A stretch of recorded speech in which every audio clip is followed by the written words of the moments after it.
구약성경 스바냐서 1장 1절에서 13절까지의 말씀을 저와 여러분이 한 절씩 교독하겠습니다. 1절 말씀 먼저 봅니다. 아몬의 아들 유다왕 요시야의 시대에 스바냐에게 임한 여호와의 말씀이라. 스바냐는 히스기야의 현손이요 아마랴의 증손이요 그다랴의 손자요 구시의 아들이었더라. 여호와께서 이르시되 내가 땅 위에서 모든 것을 진멸하리라. 내가 사람과 짐승을 진멸하고 공중의 새와 바다의 고기와 거치게 하는 것과 악인들을 아울러 진멸할 것이라. 내가 사람을 땅 위에서 멸절하리라. 나 여호와의 말이니라. 내가 유다와 예루살렘의 모든 주민들 위에 손을 펴서 남아있는 바알을 그곳에서 멸절하며 그 말임이란 이름과 및 그 제사장들을 아울러 멸절하며 또 지붕에서 하늘의 뭇 별에게 경배하는 자들과 경배하며 여호와께 맹세하면서 말감을 가리켜 맹세하는 자들과 여호와를 배반하고 따르지 아니한 자들과 여호와를 찾지도 아니하며 구하지도 아니한 자들을 멸절하리라. 주 여호와 앞에서 잠잠할지어다. 이는 여호와의 날이 가까웠으므로 여호와께서 희생을 준비하고 그가 청할 자들을 구별하셨음이니라. 여호와의 희생의 날에 내가 방백들과 왕자들과 이방인의 옷을 입은 자들을 벌할 것이며 그날의 문턱을 뛰어넘어서 포악과 거짓을 자기 주인의 집에 채운 자들을 내가 벌하리라. 나 여호와가 말하노라. 그날의 어문에서는 부르짖는 소리가 제2구역에서는 울음소리가 작은 산들에서는 무너지는 소리가 일어나리라. 막데스 주민들아 너희는 슬피 울라. 가나안 백성이 다 패망하고 은을 거래하는 자들이 끊어졌습니다. 그때에 내가 예루살렘에서 찌꺼기같이 가라앉아서 마음속에 스스로 이르기를 여호와께서는 복도 내리지 아니하시며 화도 내리지 아니하시리라 하는 자를 등불로 두루 찾아 벌하리라. 13절 말씀 다 같이 읽겠습니다. 그들의 재물이 노략되며 그들의 집이 황폐할 것이라. 그들이 집을 건축하나 거기에 살지 못하며 포도원을 가꾸나 그 포도주를 마시지 못하리라. 아멘.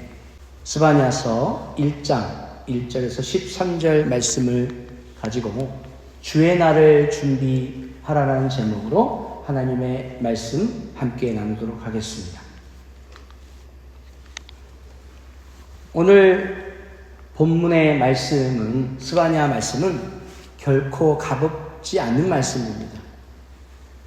여러분 구약에 보면 수많은 예언서들이 등장합니다. 여러분 이 예언서를 읽어가실 때는 마음이 늘 편하지가 않아요. 왜 그렇습니까? 이 예언서들은 하나님께서 이스라엘 백성들을 심판하실 때에 선지자들이나 예언자들을 보내셔서 그들의 죄악을 지적하시고 또 그 죄악들 가운데서 돌이켜 회개하고 돌아오라고 하는 메시지를 이 예언서들을 통해서 말씀하고 있기 때문에 그 말씀을 읽는 저희들은 늘 마음이 무겁고 꺼림직합니다. 그래서 예언서를 읽어가실 때에 여러분들께서 반드시 기억하실 것은 무엇이냐? 이 예언의 말씀을 읽을 때에 부담이 되고 무거운 말씀이지만 한편으로는 이 예언의 말씀을 통해서 이 죄를 지적하고 회개하고 돌아오라고 하신 이 말씀을 통해서 하나님께서는 반드시 위로와 소망을 주신다라는 것을 기억하셨으면 좋겠습니다. 오늘 본문 1장 14절에서도 여호와의 큰 날이 가깝다라는 외침으로 우리를 긴장하게 만들고 있습니다. 여호와의 큰 날이 가깝다. 얼마나 무서운 말씀입니까? 하나님의 심판을 경고하는 음성은 항상 듣기 불편할 수 있습니다. 그러나 성경은 우리를 불편하게 하시는 말씀을 통해서 오히려 참된 위로와 소망과 평안과 기쁨을 주신다는 사실을 기억하셨으면 좋겠습니다. 요한계시록의 말씀을 우리가 묵상할 때도 제가 그 말씀에 여러분들 매몰되어서 그 심판날에 임할 하나님의 진노에 매몰되어서 요한계시록의 말씀을 두렵고 떨리는 마음으로 나는 더 이상 볼 수가 없어, 거부하지 마시라고 말씀을 드렸죠. 오히려 하나님께서는 이 요한계시록의 말씀을 통해서 이 하나님의 진노의 날, 심판의 날에 임하실 하나님의 사랑과 은혜에 대해서 더 강조하고 있음을 말씀드린 적이 있습니다. 여러분, 계속해서 이 선지자들의 예언의 말씀, 예언서를 읽어가실 때에 심판의 말씀, 한편으로는 심판의 말씀이지만 한편으로는 위로와 소망과 기쁨과 감사가 있다는 것을 기억하셨으면 좋겠습니다. 자, 오늘 우리가 읽었던 이 스바냐 선지자가 활동하던 시대는 요시야 왕 시대입니다. 겉으로는 개혁이 일어나고 있었지만 백성들의 마음은 여전히 우상 숭배와 불의 속에 있었습니다. 요시야 왕은 여러분 개혁을 했던 왕으로 유명한 왕입니다. 그러나 이 요시야 왕은 개혁하는 왕이었지만 그러나 일반적인 백성들의 마음은 아직까지도 우상 숭배와 불의한 마음이 있었다는 것입니다. 겉모습은 경건해 보이나 속은 무너져 있는 시대였습니다. 하나님은 그 백성을 그냥 내버려두지 않으시고 스바냐를 통해서 주의 날을 선포하십니다. 오늘 이 말씀은 고대 이스라엘을 향한 것만이 아닙니다. 하나님은 이 말씀을 오늘 우리의 시대, 우리의 교회, 우리의 삶을 향해 던지고 계십니다. 그러므로 이 말씀 앞에 우리는 오늘도 겸손하게 서야 될 줄 믿습니다. 자, 오늘 우리가 읽었던 이 본문의 2절에서 6절까지의 말씀을 보면 하나님께서 이 스바냐 선지자를 통해서, 예언자를 통해서 이 타락한 이스라엘 백성들에게 심판하시는 그 이유가 무엇인지를 아주 구체적으로 설명하고 있습니다. 본문은 먼저 매우 충격적인 선언으로 시작이 됩니다. 1장 2절 말씀 우리 다 같이 한번 읽어보겠습니다. 여호와께서 이르시기를 내가 땅 위에 있는 모든 것을 진멸하리라. 이 선언은 창세기의 창조 기사와 대조가 되는 말씀입니다. 창세기 12장 3절에 한번 우리 하나님이 축복하신 말씀을 읽어보겠습니다. 너를 축복하는 자에게는 내가 복을 내리고 너를 저주하는 자에게는 내가 저주하리니 땅의 모든 족속이 너를 인하여 복을 얻을 것입니다 하시니라. 자, 이 말씀은 누구에게 하신 말씀이죠? 그렇죠. 아브라함에게 하신 말씀입니다.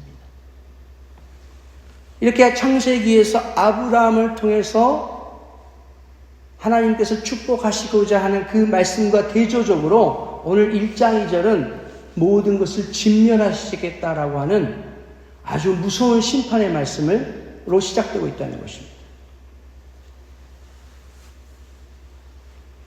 왜 그렇습니까? 왜 이렇게 하나님께서 진멸하실 정도로 화가 나셨을까요? 분노하실까요?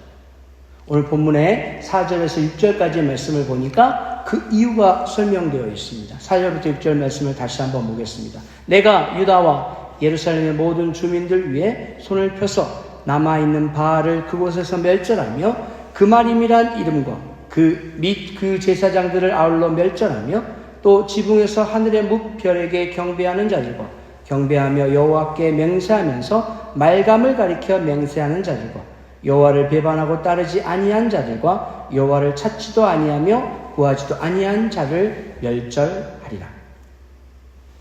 여러분, 이 이스라엘 백성들의 죄가 무엇이었습니까? 예루살렘에서 바알을 숭배했다는 것입니다. 그럼 바알이 무엇이에요?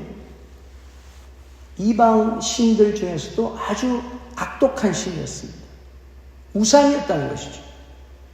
두 번째로 하늘의 별들에게 절을 하고 여호와를 섬기면서 동시에 말감을 섬겼다라고 이야기했습니다. 여러분, 말감이 무엇입니까? 여러분, 말감은 밀곰이라고도 하고요, 또는 몰렉이라고도 하는 그런 이방의 신을 말합니다. 그러니까 여러 성경에서 이 밀곰 또는 몰렉을 다르게 표현하고 있을 뿐입니다. 특별히 이 말감, 밀곰, 이 몰렉은 암몬의 신인데요, 인간을 산채로 잡아서 희생드리는 제사를 받았던 신으로 유명합니다. 세 번째로 여호와를 찾지도 않고 구하지도 않는 백성들의 마음에 대해서 오늘 하나님께서 심판하고 계신다는 것입니다. 즉 문제의 본질은 우상 숭배였던 것입니다. 하나님을 전심으로 섬기지 않고 하나님과 세상을 동시에 섬기려는 타협, 그것이 하나님의 진노를 불러왔다는 것을 말씀하고 있습니다. 여러분, 이 말씀은 오늘 우리에게 무엇을 말해줍니까? 우리 시대에도 이름은 다르지만 똑같은 우상이 존재합니다. 물질의 성공, 권력, 쾌락, 이것들이 우리의 마음을 빼앗고 있습니다. 하나님을 섬긴다고 하면서도 동시에 세상의 신을 섬기는 이중적인 태도가 우리 안에 있다는 것을 오늘 말씀하고 있습니다. 이것이 바로 하나님께서 이스라엘 백성들에게 진노하시는 이유인 것입니다. 만약 우리 교회 가운데도 이러한 마음들을 가지고 있다면 분명 하나님께서 진노하시고 계실 것입니다. 자, 계속해서 7절부터 9절까지의 말씀은 이러한 하나님의 진노로 인해서 여호와의 큰 날의 무서움에 대한 이야기를 하고 있습니다. 선지자는 이어서 이렇게 외칩니다. 1장 7절 말씀 다 같이 읽어보겠습니다. 주 여호와 앞에서 잠잠할지어다. 이는 여호와의 날이 가까웠으므로 여호와께서 희생을 준비하고 그가 청할 자들을 구별하셨음이니라. 여러분, 여호와의 날은 결코 추상적인 개념이 아닙니다. 그러니까 상상이나 어떠한 이럴 것이다라고 하는 추상적인 개념이 아니에요. 그것은 실제적으로 심판하시는 심판의 날인 것입니다. 하나님께서 친히 개입하셔서 거룩한 잔치를 베푸시는 날입니다. 그런데 그 잔치는 구원의 잔치가 아니라 심판의 잔치입니다. 여러분, 항상 우리가 성경을 읽어가실 때에 하나님에 대해서 우리가 이해할 때에 심판과 구원을 함께 말씀하고 있다고 했어요. 사랑과 징계를 함께 이야기한다고 했습니다. 여러분, 동전의 양면과 같다고 말씀드린 적이 있습니다. 우리 하나님은 심판만 이야기하지 않아요.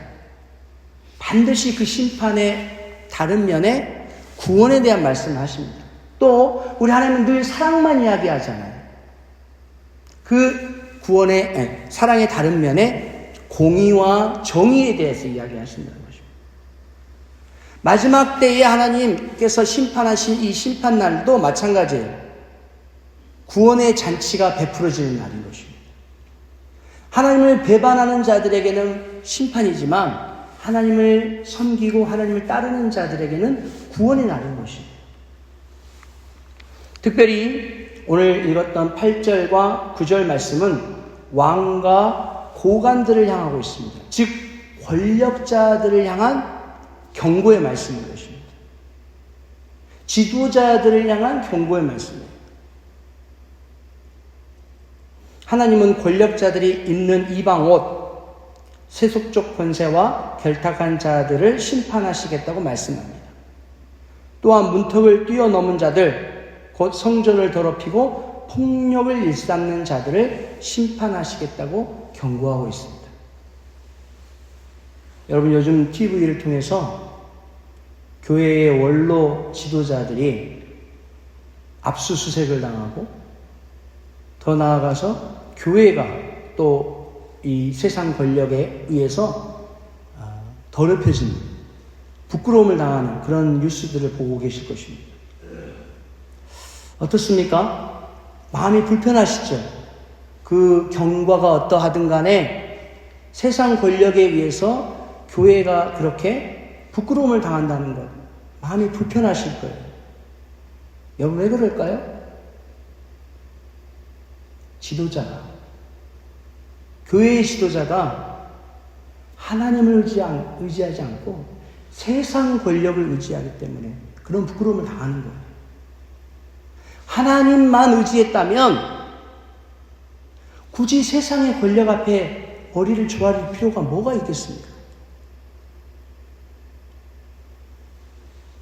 여러분, 이것은 단순히 고대 이스라엘에만 해당되는 이야기가 아닙니다. 오늘 우리 사회와 교회 안에서도 권력과 돈과 명예에 물든 자들이 있습니다. 하나님은 권세자뿐 아니라 신앙을 외형으로만 유지하는 우리 모두에게 말씀하고 계신 것입니다. 여호와 앞에서 잠잠하라. 여호와 앞에서 잠잠하라. 하나님은 거룩한 분이십니다. 그분 앞에서 인간의 자랑과 변명은 사라지게 될 줄 믿습니다. 계속해서 10절에서 13절까지의 말씀을 통해서 심판은 멀리 있는 것이 아니라 가까이 있음을 이 스바냐 선지자는 선포하고 있습니다. 스바냐 선지자는 1장 10절에서 어문, 제2구역, 언덕이라는 구체적으로 예루살렘의 성의 거리들을 언급합니다. 이는 예루살렘의 실제 지역입니다. 혹시 여러분 여기에 계신 분들 중에서 예루살렘의 성지 순례를 다녀온 분 계시나요? 성지 순례에 가시면 이 성지 순례를 안내하는 분들이 반드시 이 어문, 물고기가 들어갔다 나왔다 하는 그 문을 말합니다. 그리고 제2구역, 가장 번성한 지역이에요. 그러니까 중심가죠. 그 다음에 언덕, 이 예루살렘이 쫙 내려다 보이는 언덕을 말합니다. 이 성지 순례를 가면 여기를 다 이렇게 그 가이드가 몰고 가요. 여기가 거기입니다. 어문입니다. 여기가 제2구역입니다. 여기가 언덕입니다. 이렇게 예루살렘의 실제 지역을 하나님이 말씀하고 있다는 것입니다. 이것은 하나님의 심판이 단순히 그냥 추상적이거나 그냥 말로만 하시는 것이 아니고 구체적이고 실제적이라는 거예요. 하나님께서는 이 지역에 예루살렘의 실제 지역을 언급하고 있어요. 내가 너희들이 말하는 그곳, 너희들이 생활하는 그곳에서 심판을 행하시겠다는 것입니다. 특별히 12절 말씀은 우리의 마음을 깊이 찌릅니다. 우리 다 같이 12절 말씀을 읽어보겠습니다. 그때 내가 예루살렘에서 찌꺼기같이 가라앉아서 마음속에 스스로 이르기를 여호와께서는 복도 내리지 아니하시며 화도 내리지 아니하시리라 하는 자를 등불로 두루 찾아 벌하리라. 여러분, 이것이 가장 무서운 죄입니다. 하나님을 무시하는 태도, 하나님의 공의와 심판을 부인하는 마음, 이것이 하나님이 가장 싫어하시는 죄예요. 오히려 남의 물건 이렇게 하나 훔치고 누군가 하나 때리고 하는 것보다 하나님을 무시하고 하나님을 외면하는 죄가 더 무섭다는 것입니다. 왜요? 물건을 훔친 것은 돌려주면 돼요. 누군가를 때렸어요? 아프게 했어요? 가서 사과하고 용서를 구하고 또 내가 한 대 맞으면 돼요. 그러나 하나님이 없다, 하나님을 무시하고 하나님을 외면하는 죄는 용서받기가 쉽지 않습니다. 믿는다고 하지만 실제의 삶 속에서는 하나님이 없는 것처럼 위선과 가증스러운 모습으로 사는 것, 이것이 하나님이 제일 싫어하시는 범죄입니다. 사랑하는 성도 여러분, 우리 하나님은 마음을 보셔요. 우리의 중심을 보십니다. 그래서 외면적으로 어떤 죄를 범하는 것보다 마음으로 죄를 범하는 것을 더 경계하십니다. 등불을 켜서 깊은 곳까지 살피시는 하나님이십니다.